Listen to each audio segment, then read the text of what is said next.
Vale, ahora vamos a grabar sonidos de hielo. Para eso, el hielo tiene un rollo que cuando tú le pisas se rompe, sí, básicamente. Entonces, para eso he traído esto, que son fideos finos, que le darán un poco el rollo de cuando pisan nieve, que es un poquito más agudito. Entonces, cuando le pisemos a esto, sonará que se rompe y sonará un poco parecido a la nieve. Vamos a probarlo.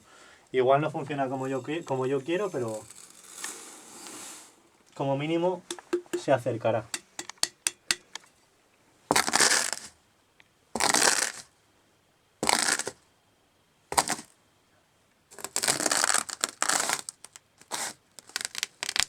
Yo que quería cenar sopa. Vale. Sí, dale a grabar, porfa.